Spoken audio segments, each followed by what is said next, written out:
Welcome back, everyone. I'm Dr. Yahya, and this is Dr. Mohsen, or the gym doctors, and we are still talking about fat-burning hormones. Today, we are going to talk about thyroid hormones. What does it do, how it works, and how to use it in your favor. Hello, Mr. Mohsen. Hey, man. You alright?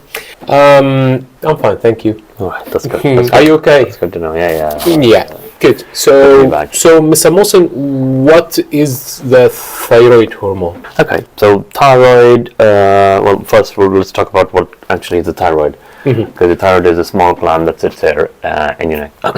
And basically it produces thyroid hormones, right? So there are essentially two different hormones it produces, so normally called T3, T4. Alright, so thyroxine or triiodothyronine. Again, don't need to remember any of those. So it's basically producing two hormones. Both hormones are effectively called the thyroid hormones.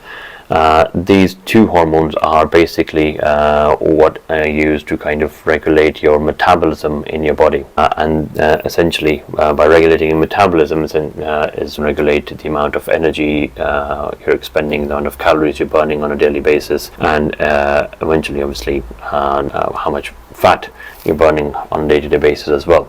And how does it produce? How is it there all the time? Is it intermittent? So basically, thyroid hormones are there continuously in your body all the time.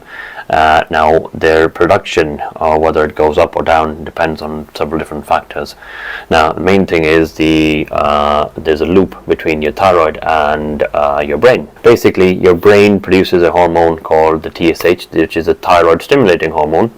Now that hormone will eventually then go down and hit your thyroid gland over here, and it will either cause the thyroid to produce thyroid hormone, so T3 or T4, or depending on the level of the thyroid stimulating hormone, the TSH, it would end up shutting the production of thyroid hormones down, and that again depends on how much T3 and T4 you already have moving around your body at any given point. Okay. And with that thyroid hormone, how does it work for fat burning? Okay. What does it do? Okay, so basically the couple of things that thyroid hormone will do in this instance. Now, main thing, like I mentioned earlier, thyroid hormones are involved in basically regulating your metabolism on a day-to-day basis, and the more thyroid hormone you're producing, your basal metabolic rate will go up, which is basically the amount of calories and energy your body is using in a resting state. Alright, so that's your basal metabolic rate. We do have a video of that explaining that in a bit more detail. We'll put a link to that up in the corner so you can have a look at that. But yeah, that goes up. Basically means you're burning more calories throughout the day, and essentially when you burn more calories, so it's basically calories in versus calories out, burning more, you end up losing weight.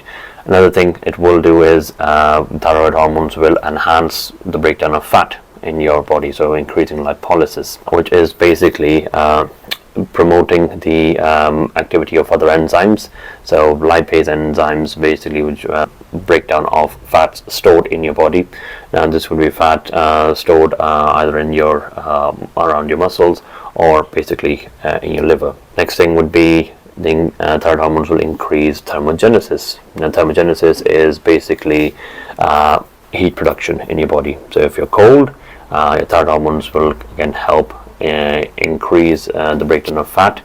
Stored fat cells will then break down and produce a bit more energy. That energy gets used to essentially, heat your body up like the radiators work in your home. And lastly, thyroid hormones will increase insulin sensitivity, and what that will do is it basically then your body will be more effectively using glucose for energy, and then essentially reducing that storage or conversion of that excess glucose into fat. So how can you use that in your favor to lose weight? Is there anything that we can do? So yes, I mean basically yes. So your thyroid, like I said, is overall involved in your metabolism in your body. So the first thing is you do want your thyroid working optimally. Obviously, any issues like underactive thyroid, all right. So something you want to get looked at. So do contact your doctors if you've got any signs and symptoms of that. Another thing is things like iodine deficiency as well can impact your thyroid, but quite often now I think a lot of foods are supplemented and fortified with it, so normally it's not that much of a problem. In developed countries anymore, you can still have a problem with iodine deficiency in the developing world, unfortunately. Next thing is diet. So your diet will have a role to play in this as well. Plenty of protein, plenty of selenium and zinc. Well, essentially adequate levels of selenium and zinc, because they're the minerals involved in supporting your thyroid function and your supporting your metabolism on the whole. So obviously if you're deficient in those, that can have an impact on your thyroid levels. And then avoiding excessive amounts of soy foods, because I understand this is a trend a while back. A lot of soy foods were introduced, and they can have an impact depending on obviously how much you're consuming them, because they can interfere with essentially hormone production. So you want to kind of regulate the use of that. Another thing would be exercise is always a stimulant, all right? That will help produce more thyroid hormone. And again, strength and cardiovascular exercise, like we always advocate, that would be the way to go, combination of both. Then stress levels, goes without saying, chronic stress will have an impact on your thyroid, and that will cause your hormone levels to actually drop over time. So you want to manage your stress as best as you can. Getting enough sleep is beneficial, so 7 to 9 hours at night, depending on how much you need. Some people might need a bit more, some people might need a bit less, but ideally 7 to 9 is kind of the rough ballpark figure you should be aiming for. And then medications, and obviously thyroid hormones, so supplementing with thyroid hormones if you've got an underactive thyroid. Otherwise it's not something that we would ever advise someone to try on.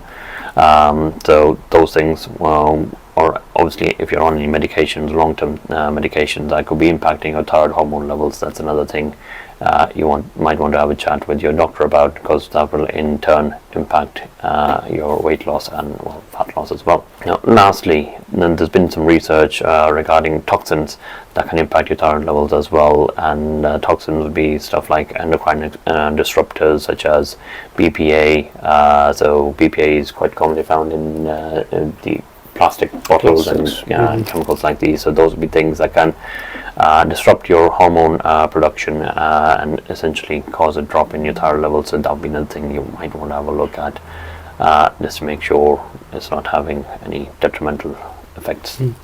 So in summary, check your thyroid function, get enough sleep, regular exercises, having enough iodine, zinc, selenium, as possibly supplements within limits, of course. So that should be what's needed for stimulating the thyroid. Yeah, basically yes. Perfect. Any last thoughts?